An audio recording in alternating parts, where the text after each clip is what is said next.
Shalom, salam sejahtera bagi kita semua. Saat ini saya akan membawakan renungan berdasarkan firman Tuhan yang terdapat di dalam Mazmur pasal 85 ayat 1 sampai ayat 14 sesuai bahan MTPJ Sinode Gemim tanggal 3 sampai tanggal 9 Desember tahun 2023. Bunyinya sebagai berikut.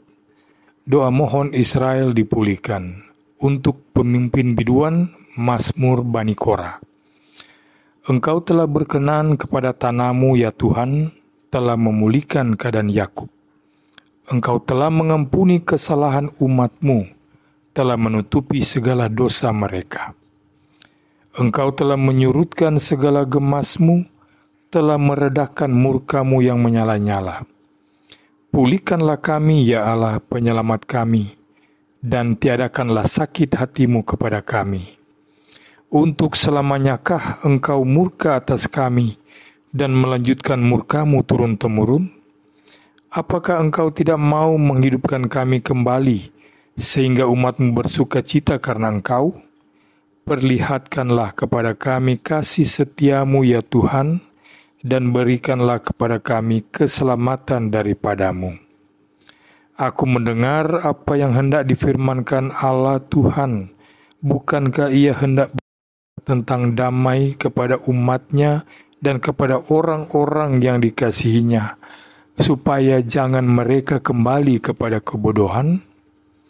Sesungguhnya keselamatan daripadanya dekat pada orang-orang yang takut akan Dia, sehingga kemuliaan diam di negeri kita. Kasih dan kesetiaan akan bertemu, keadilan dan damai sejahtera akan bercium-ciuman. Kesetiaan akan tumbuh dari bumi, dan keadilan akan menjenguk dari langit. Bahkan Tuhan akan memberikan kebaikan, dan negeri kita akan memberi hasilnya. Keadilan akan berjalan di hadapannya dan akan membuat jejak kakinya menjadi jalan.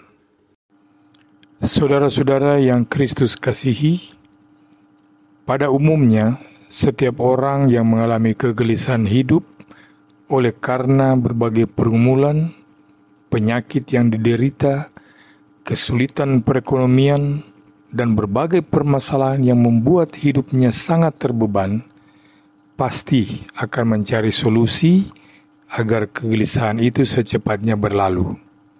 Berbagai cara akan dilakukan agar orang itu mendapat ketenangan.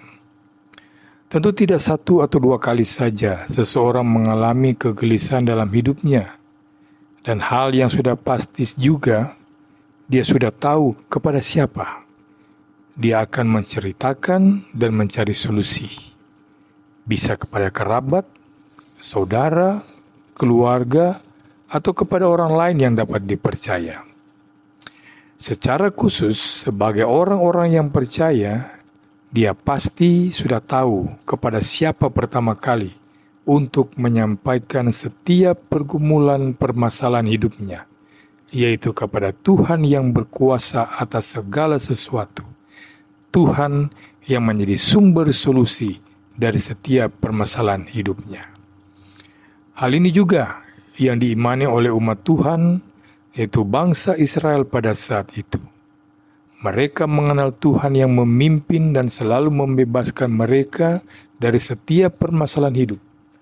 Baik itu permasalahan di dalam pembuangan, penjajahan, kelaparan, atau segala masalah yang lain. Mereka akan memohon kepada Tuhan agar kehidupan mereka dipulihkan. Perikop Mazmur 85 ayat 1-14 yaitu doa mohon Israel dipulihkan menjadi perenungan untuk kita di minggu Advent pertama ini. Saudara-saudara yang Kristus kasihi, ada beberapa poin yang akan menjadi inti dari perenungan kita saat ini. Yang pertama, Tuhan hendak berbicara tentang damai dan keselamatan kepada umatnya yang takut akan Dia. Ayat 9 dan 10 berkata, Aku mau mendengar apa yang hendak difirmankan Allah Tuhan. Bukankah Ia hendak berbicara tentang damai kepada umatnya dan orang-orang yang dikasihinya, supaya jangan mereka kembali kepada kebodohan? Sesungguhnya keselamatan daripadanya dekat pada orang-orang yang takut akan Dia, sehingga kemuliaan diam di negeri kita. Ayat ini dimulai dengan kata "Aku mau mendengar". Saudara-saudara, sejak masih anak-anak, jati diri manusia yang paling mendasar dan menjadi arah pembelajaran bagi dirinya adalah dimulai dari mendengar. Organ tubuh yang lebih dahulu berinteraksi dengan dunia luar adalah telinga. Kita perhatikan anak-anak akan bertumbuh sesuai dengan apa yang dia dengar dari perkataan yang disampaikan oleh orang tuanya dan juga lingkungan tempat dia bermain. Dapat dipastikan setiap tutur kata atau cara berbicara dari orang tua atau saudara-saudaranya akan mempengaruhi cara berbicara, cara berpikir, cara bertindak dari anak-anak tersebut. Ketika si anak melihat bahwa orang tuanya adalah pemarah, maka secara tidak langsung anak tersebut akan tumbuh menjadi seorang pemarah. Sebaliknya, ketika si anak melihat orang tuanya adalah orang yang lemah lembut, maka anak tersebut akan tumbuh menjadi anak yang lemah lembut. Itu sebabnya para dokter ahli kandungan menyarankan agar seorang ibu yang sedang mengandung harus banyak mendengar musik yang menenangkan hati. Contohnya musik klasik, agar dapat menenangkan pikiran sang ibu dan terkhusus si buah hati yang berada dalam kandungan itu. Dan ini semua memberi dampak yang positif, baik bagi si ibu maupun perkembangan janin yang dikandung oleh si ibu. Namun kenyataan tidak selalu sama dengan teori yang diajarkan. Secara khusus kepada kehidupan orang-orang yang beragama, tidak sedikit kita melihat atau bahkan itu terjadi pada diri kita sendiri bahwa seseorang lebih banyak berbicara daripada mendengar. Ketika seseorang mengalami permasalahan pergumulan yang berat, banyak perkataan yang keluar, "Tuhan, kenapa ini terjadi padaku? Apa salahku Tuhan?" Atau "Apa salah orang tuaku?" dan lain-lain sebagainya. Di zaman modern sekarang ini, melalui media sosial, ketika seseorang mengalami pergumulan permasalahan, maka yang dicari terlebih dahulu adalah Facebook, Instagram, dan sebagainya. Maka akan dituliskan pergumulan masalah yang sedang dihadapinya, sehingga orang-orang yang berteman di media sosial itu akan mengetahui bahwa dia sedang mengalami suatu masalah. Firman Tuhan akan meluruskan semuanya. Kita diarahkan untuk lebih banyak mendengar apa yang mau dikatakan Tuhan kepada kita, mendengar apa yang sebenarnya maksud dari setiap hal yang kita alami. Betapa pentingnya kita mengizinkan agar Tuhan leluasa berbicara kepada kita. Firman Tuhan bukan hanya tertulis dalam Alkitab, tapi firman Tuhan akan dikabarkan melalui setiap peristiwa yang hadir di dalam kehidupan kita. Apa yang hendak Tuhan sampaikan kepada kita? Tuhan hendak berbicara tentang damai sejahtera. Damai sejahtera yang akan disampaikan oleh Tuhan bukanlah damai sejahtera yang diukur dari persepsi manusia. Bisa saja manusia mengartikan damai sejahtera ketika ada kesepakatan bersama yang meskipun kesepakatan itu adalah kesepakatan jahat yang tidak dikehendaki oleh Tuhan. Damai sejahtera yang sesungguhnya adalah ketika manusia tidak kembali lagi kepada kebodohan. Apa yang dimaksud dengan kebodohan itu? Kebodohan terbesar dari manusia adalah cinta kepada dosa. Dosalah yang sesungguhnya merusak hubungan manusia dengan Tuhan. Dosa jugalah yang sesungguhnya membawa manusia kepada penghukuman. Dan Tuhan tidak menginginkan itu terjadi lagi kepada kita. Tuhan tidak mau kita kembali masuk dalam kebodohan-kebodohan hasil dari manipulasi isi iblis. Tuhan mengasihi kita. Oleh sebab itulah Dia datang dalam diri Tuhan kita, yaitu Yesus Kristus, agar kita memperoleh damai sejahtera yang sesungguhnya. Kemudian yang berikut, Tuhan hendak berbicara tentang keselamatan. Keselamatan yang seperti apa? Apakah keselamatan yang membuat manusia tidak mengalami kematian di dunia ini? Apakah keselamatan yang membuat manusia tidak mengalami penyakit di dunia ini?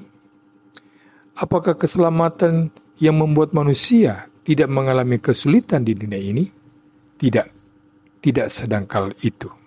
Keselamatan itu adalah ketika kemuliaan itu hadir dalam dunia ini, di dalam negeri kita, dan khususnya di dalam diri kita. Itulah keselamatan yang sesungguhnya.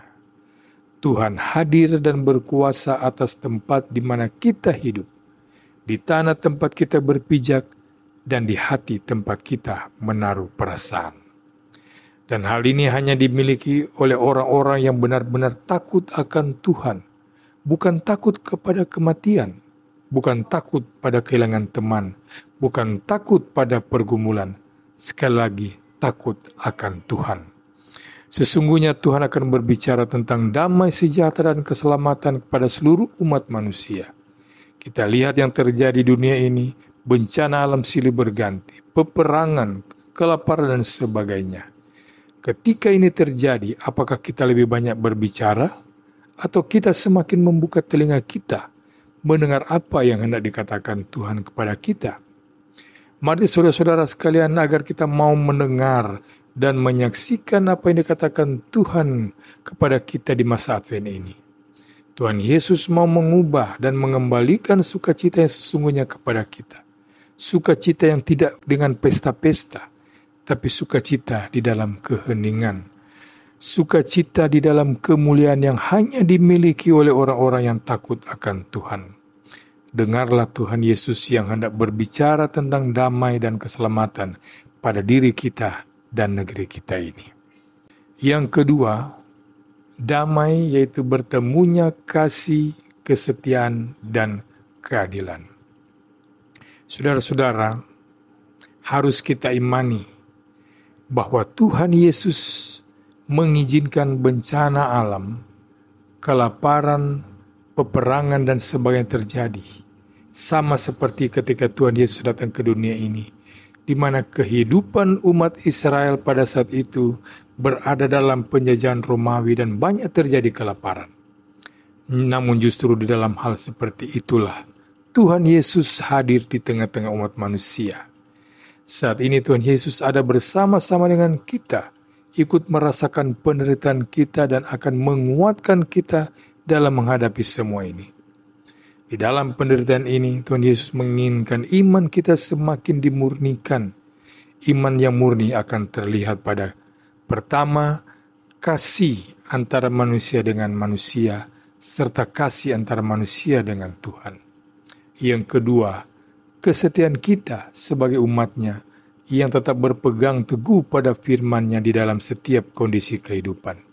Yang ketiga, keadilan yang terjadi pada orang-orang yang tetap berada dalam ketaatan kepada Tuhan Yesus.